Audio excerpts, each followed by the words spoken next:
curious. When we have these calls, I know you're on them each week, or most of you are on them each week. I'm curious what's on your mind regarding leadership between our calls. Does it ever pop into your head that I'm a leader as well as I'm a person just making these deals? Could you put into the chat anything that's been on your mind in the last week that you consider a leadership conversation that you've been in, or a leadership mindset that you've been thinking about, or something that you've been working through as a leader of your team over the past week? If there's anything, just drop it in the chat, please. Hey, Keith, how are you? Doing really well. Now, hold on. I only heard the second half of the question. Yep. What I'd like to do is have each of you just put something into the chat that's been on your mind as a leader of the team over the past week or so. Could be a challenge you're facing. It could be something you're thinking through. It could be something you implemented and, the results have been good or bad or inconclusive so far. Just kind of want to know where your mind is during the week as a leader when we're not meeting. So feel free to drop something in the chat.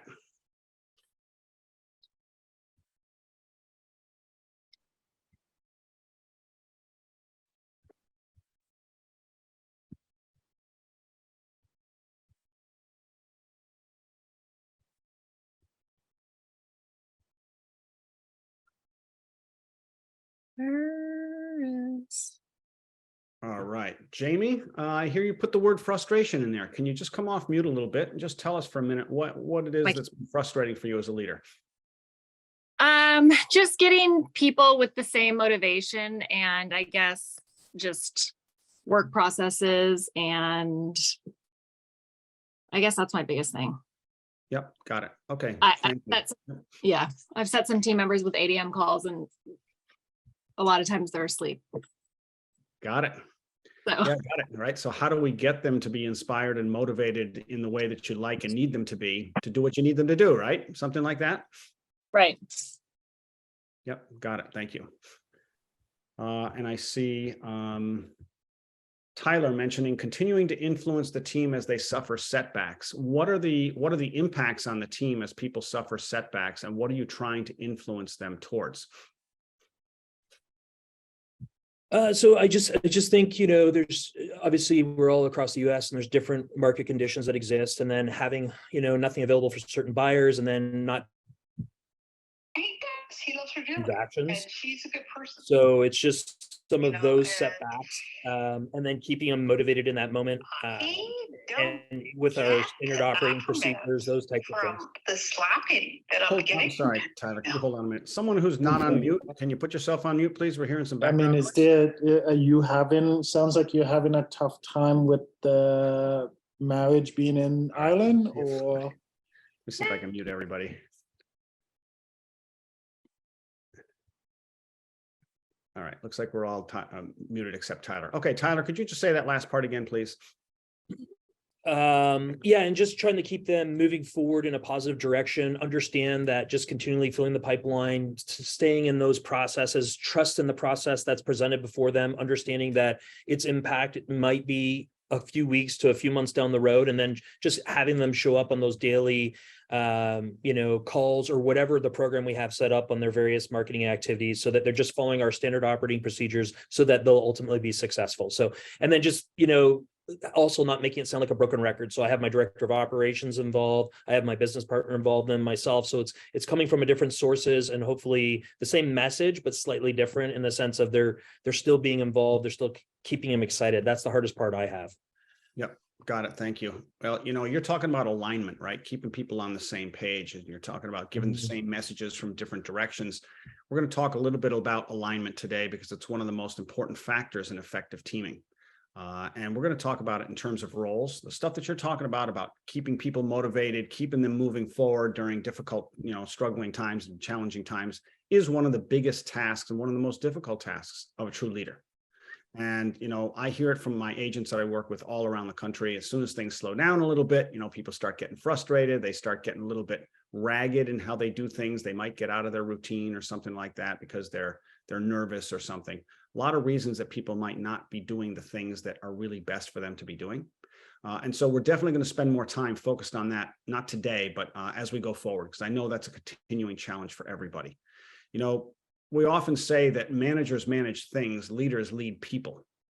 And when you're talking about managing the motivation level so that it's effective and appropriate for your business to succeed, that's absolutely a leadership function. And it's a hard one. And it's one that's unfortunately never ending, because it's not your business. It's not their business. It's your business. You started this business. You run the business because you want to run the business. They're in the business because they want to be in it. But if they really wanted to run a business, they might go off and run their own. Who knows? The point is, we have to find a way to help them see the value of performing at the highest potential level that they can. And that's not just a matter of the splits they might get or something. It's something else about whatever their role is on the team, right? They're choosing to play the game at this level, as opposed to this level or this level or this level or any other level, right? They're choosing to play right here. And if that's not sufficient for what you're looking for, then yeah, we have the opportunity to say, how can I, as a leader, help them see the value of playing the game here rather than down here? So certainly something we'll keep talking about as we go forward. You know, as we talk about leadership stuff, you'll see over the course of the year, we'll come back to certain topics later on that we touched on earlier. We might go more deeply into them, or we might come at them from a different angle. All of this work, we should all understand, is lifetime work. Becoming an incredibly effective and exceptional leader takes time. It takes practice, it takes intention, it takes attention, it takes sensitivity, it takes flexibility. All this stuff is lifelong skills that we can all try to cultivate for ourselves. So let's get into today's conversation. Thank you guys for sharing that. I'll continue to keep these things in mind. I want to make sure that as we go forward, we're working on topics that, you know, have relevance and value to what it is you guys are doing. So what we had scheduled talking about today is to continue our conversation about roles. And I want to talk about this because roles are one of the things that are most important in creating success in a team. And they're also one of the things that I find in most teams that I work with. They're pretty clear on roles, but they're not completely clear on roles. And so I want to start with this fundamental premise. If I ask you, what is a team? You might say, well, it's a group of people who have a common goal. And that's fine. But if I ask you, you know, if you take 5 people off of the street who are strangers and you throw them in a room together, are they a team? And you probably say, no, they're not a team. Why not? Well, they need a common goal. Okay, that's great. But that's not enough. For a team to be a true team, they have to have more than a common goal. There's a second piece there, which is what we call a common approach to business success.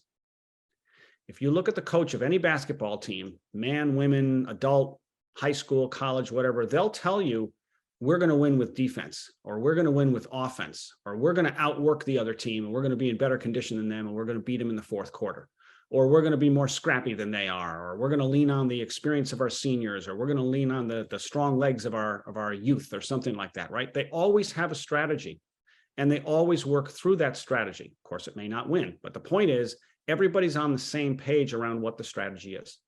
And that's what we're talking about when we're talking about alignment. A team is a group of people that have a shared set of goals and a shared approach to business success. And when you tell me that your people aren't motivated to continue to participate in alignment with your definition of of success, then there's a gap there. That's something for us to focus on as team, as leaders. So I want to pull up a couple of slides for you today. We'll talk a little bit about this. Roles is a really big topic. And, you know, we've been talking about goals up to now, and there's, you know, we could probably do 10 conversations on roles, but I want to introduce a couple of things here today that we'll come back to in the future. So what I'm hoping for today's call is that you'll recognize the importance of getting roles right, not 70% right, not 85% right, but 98% right.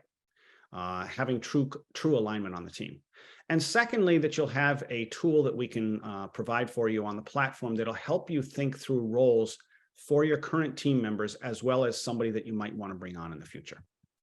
So let me pull up the deck.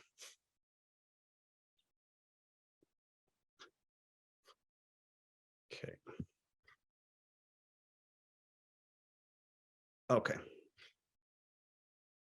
Setting roles to ensure goal achievement. So if you've been with us for the last couple of weeks, you know we've been focusing on goals. We talked about goal setting. We talked about goal achievement. If you missed those calls, go back and take a look at them. There's only a couple of calls there, and they give you a sense of how you can set goals that are effective for your team, and also some of the ingredients that you need to be effective in achieving the goals. It's not enough to just set a goal, obviously, right? What you're looking for is the achievement of the goal over time.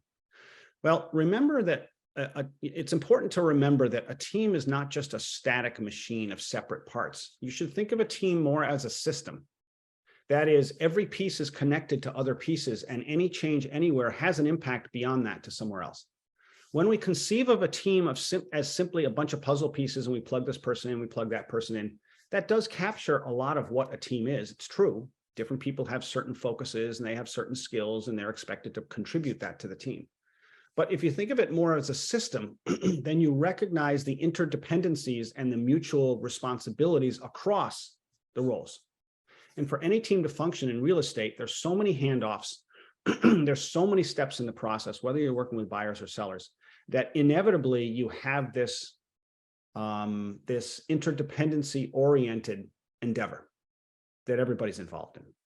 And so when we talk about roles, we want to make sure the roles are right, not just the borders of the roles, but that the actions are being performed in the right way, at the right time, the right information is getting to the right place, that kind of thing.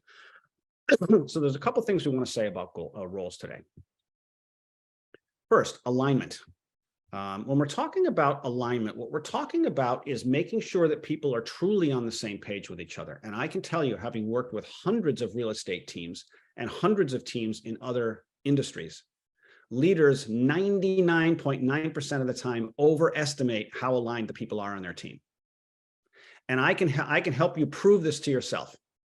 Next time you sit down with your team in a room, ask one single question. It's a simple question. What are the current goals of our team in priority order? That's the question. What are the current goals of our team in priority order? And have them write them down themselves, each person individually. What are the current goals of our team in priority order? And see what you get. I'm almost certain, in fact, I will donate $50 to your favorite charity if everybody comes back with the same priorities, the same goals in the same priority order. I'm so certain of that bet, having done this with thousands of teams, that I hope it'll be an eye-opener for you to recognize that people are looking at what's the very purpose of your team, or what's the very goals of your team right now, and how differently they might see it. When I've done this with teams, I've had people come back, one person lists 2 goals, one person lists 3 goals, one person lists 4 goals, one person lists 5, one person lists 6. And if you're getting that kind of a disparity between what people are saying, then what they're really saying is the very purpose of this team is totally different in people's minds. And if you can't agree on what the goals are, how are you going to achieve them? And what ties to that, of course, then are roles. Because if these are the goals and we are aligned on what the goals are, then the question is, how do we organize ourselves and how do we manage these interdependencies and these mutual responsibilities so that we can achieve those goals? That's the roles conversation. So when we're talking about a truly aligned team, what we're talking about is a team that's in clear and explicit agreement. Please write that down. Alignment is being in clear and explicit agreement. And you should blow it up like this big, like 3 feet or 5 feet wide, and put it on the wall in the room where you guys have meetings into your team. It should be something that everybody's thinking about all the time. This definition about being in clear and explicit agreement, clear means specific and nuanced. Just make a note of that. Specific and nuanced is what we're talking about. So for example, instead of saying our goal is to have a good year selling this year, you should say our goal is to sell $58 million of real estate. That's clear, that's specific, it's nuanced. Explicit means we've talked it through.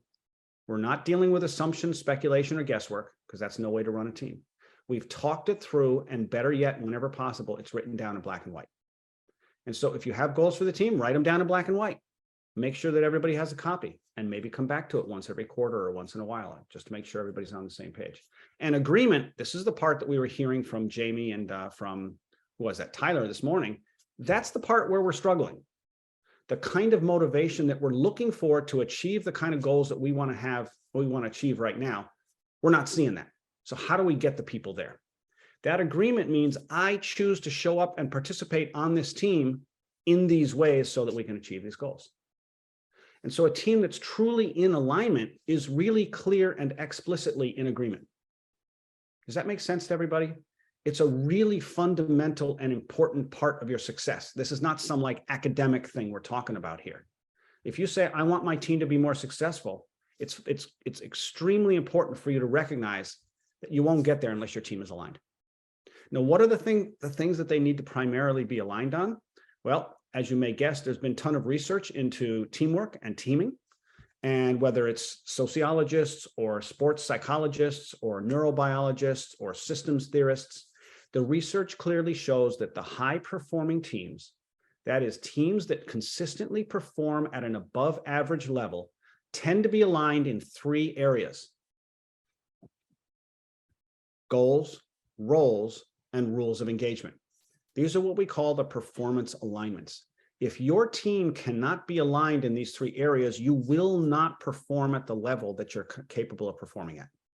I don't care who's on your team. I don't care how much experience you have. I don't care what the market's saying right now. Aligning a team really comes down to aligning everyone's understanding of these 3 things. What are our goals? You need to get to the point where all of your people on the team will say, here are our current goals in priority order, and they all say the same thing. It's not a difficult thing, but actually 95% of the teams don't have it. And then roles. Who's going to do what and when and how, that kind of a thing. We need to understand what the handoffs are, passing the baton from one person to another. And remember, role is not just job description. And that's an important point. We tend to think of a role equals job description. A job description is just a list of tasks that we want you to do. But a role might include other things like, I have an expectation that you're going to show up at our meetings, even though you're a 1099 and you're not a full-time employee. Or I have an expectation that you will use your experience and knowledge to give the team a heads up once in a while on something that you see that might happen over the next 3 months that we could all think about. That's not in the job description, but as a member of a team, I have an expectation that part of your role is to share your expertise, for example.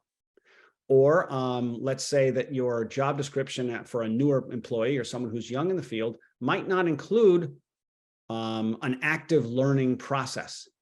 But you might have an expectation that that person attends Chirag Shah Coaching calls or somebody else's calls or read a book or whatever it is, right? And so you have expectations that go beyond the job description very often. And so we need to understand that the role includes all the ways that we think the person ought to be contributing to the team. And then rules of engagement are the ground rules that we set with each other, or the protocols or the processes that we have for sharing information, for reporting back and forth to each other, for making decisions, who owns decisions, who contributes to decisions, that kind of stuff. The research shows that teams where everybody's really on the same page in these 3 areas tend to perform at a high level. And teams that are not aligned in these 3 areas tend to struggle. So what does this mean for us? Well, as far as the roles go, it's what we want to focus on today. I'd like to share a tool with you that we developed for helping team leaders think through what it is that's included in a particular role. You can use this tool for kind of taking a fresh look at a role that's on your team right now and how the person is performing it. I'm not talking about the quality of their performance, but whether they're actually following the type of role that you envisioned when you brought that person in. It can also be used to help you spec out a future role. That is something that you're thinking of adding to the team at some time, and you want to think through how you can kind of like find the right person for that particular role by speccing out the role first. So we call this our role resetting worksheet. I'll pull this one up now. Okay. So the role reset worksheet is simply that. It's a worksheet that's designed to help you ask yourself some questions about a particular person's role that we find many team leaders don't always ask. There may be some questions in here that you do consider when you're thinking about a current role or a future role, but there may be 1 or 2 questions that maybe you hadn't thought of before. And if so, you might want to employ those as you consider people on your team currently or new people you might bring in. So let me take you through it for just a minute here, and then we'll come back out. So first, defining the name or the role starts with some kind of a title. In this particular case, you can see example is junior agent. So you say to yourself, I think I need a junior agent on my team, or I already have a junior agent on my team. That's what I call him or her. The why part, the second question, is really for someone who's thinking of having a new person come onto the team. It's not for a situation where you already have one. But if you have a need, you think you have a need for somebody new, you have to ask yourself, what is the real case for this role? What is it that's leading me to say, I think I need a new person. Because once you dive into that pool, you're spending a lot of money, you're spending a lot of effort, you're going to have to manage the person. And it's important for you to be really clear about what the why is for you. So put down your thoughts in black and white. After you look at them in black and white, you may say, you know what? Maybe I really don't need this after all, or maybe this isn't worth $50,000 or whatever it is. Maybe there's another way. And the other questions. You're thinking about the general responsibility of this role in a large sense. We're not talking about every single detail that might get listed in the job description, but what's the overall kind of like purpose for this role? There might be 2 or 3 general responsibility areas. Maybe it's about marketing stuff. Maybe it's about some transaction coordination. Maybe it's something else. But jot down the overall things. And you can have this conversation with, if you have a team principal that you like to kind of talk these things through with, you could have a conversation by saying, here are the things I think I want this person to be focusing on in a general sense. Now, this is where we get a little more specific. What are the specific actions and contributions expected of this person? So what is it that you actually expect this person to contribute? Well, maybe you expect them to role play open house and online lead generation conversation scripts daily. Maybe you want this person to follow up with each lead. Maybe you want this person to conduct open houses every weekend. Maybe you want this person to enter information into the CRM. Anything that you put in here is your ideal or in your intended contribution that this person will provide. And you need to write it all down in black and white and see what's there. It's getting it out of your head and getting it down on paper is half the victory here.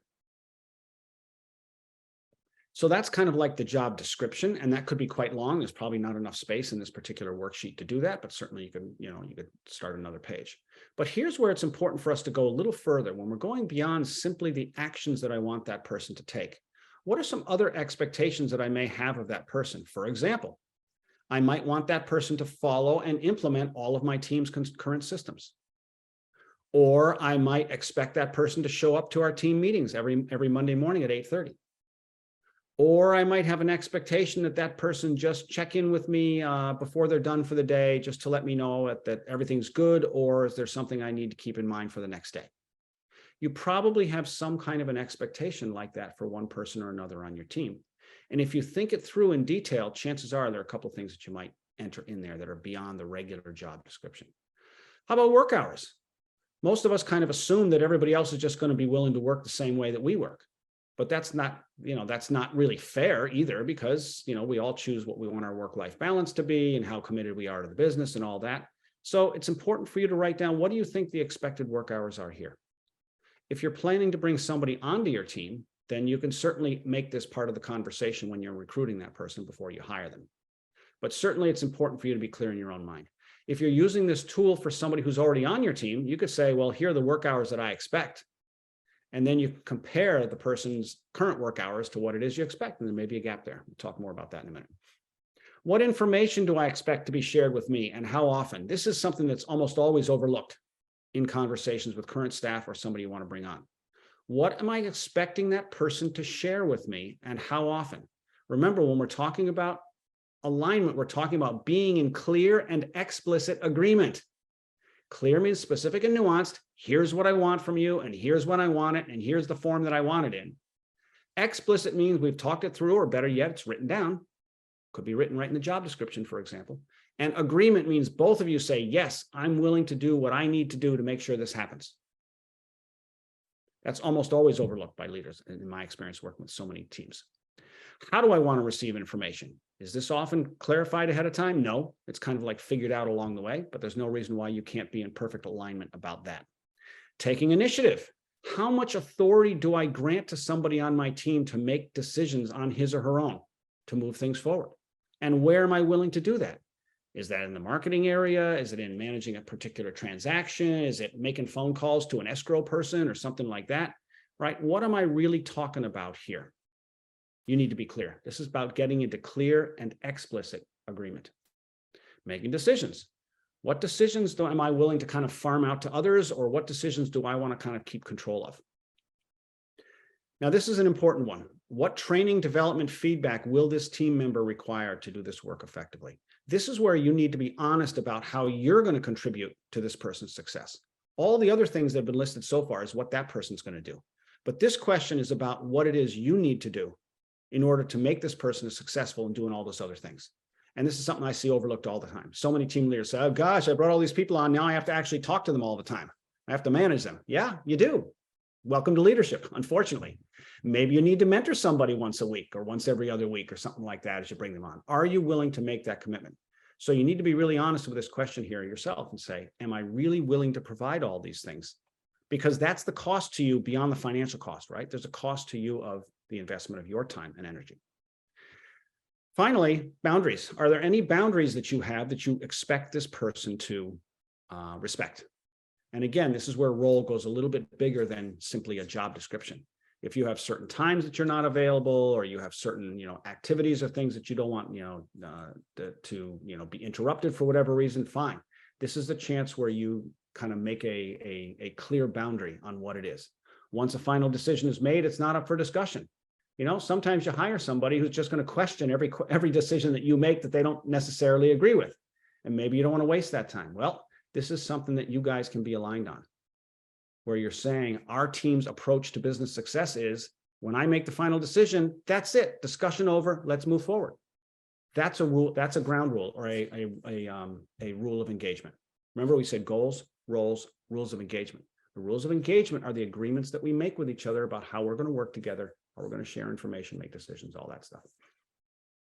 So you can ask yourself these questions at the bottom. Now that you have this role clearly defined for existing team members, how different is it from the way the role operates today?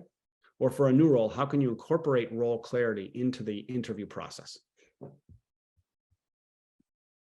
So there's many, many ways to get this wrong.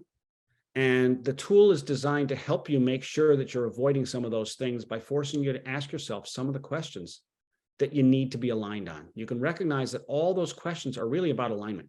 You and this person need to be in the same place for the role to work effectively. That's what we mean by alignment. Now, if I go back to the first deck, I have a couple of suggestions for you about where to go from here.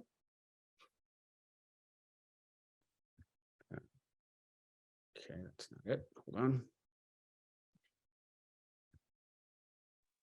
I have a quick question. Is that sheet in our dashboard that we can Yeah, will access? do. Yep. Every sheet that I share with you and the slide deck will always be in the platform within 48 hours or so after Meeting. we complete the call. Okay, great. Thank you. Yep. Okay. All right. Can you see taking action this week? Okay. So where do you go from here? Well, one thing you could do is you could take the role setting worksheet and review one person who's already on the team. Just fill out the sheet as you ideally would like the role to be, not as the person might be doing it, but as you would like the role to be. This is how I envision the role in my mind. I'm going to ask myself these questions, make sure that I'm clear about how to share information, what my boundaries are, blah, blah, blah. And then ask yourself, okay, so is this what that person is currently doing? If not, where are the gaps? And what do I need to do? How do I need to have a discussion with this person about where the gaps are? This is how we can use the tool to kind of check on what's actually happening on the team.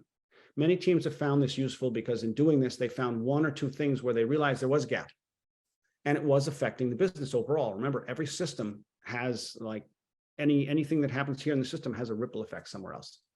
So you could go through this with every team member on your team one by one. You sit down first with the tool by yourself, write up everything that's important for you in there, and then think about what's really happening on my team. So let me just ask you, where does your intuition tell you that there might be a gap? If you were to fill out this for anybody on your team and all those detailed questions, and you were to compare that to what they're actually doing now, where does your intuition tell you there's a gap? Which person and in what part of their role?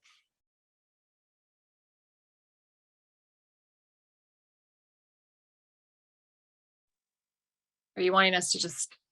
Yeah, just go ahead. Come on off mute and tell me. Yeah. Yeah, I already know mine very Okay, clearly. so without sharing any names, can you just tell us a little bit about the situation? Yeah, it's just a lack, I would say, of drive, just lifestyle wise, just a different schedule of life. So there's a lot of inconsistency, which I already have accepted that and we flow through that fine. I have another one who just is very, very, very, very green. And it was not it was not as clear upon accepting the hire.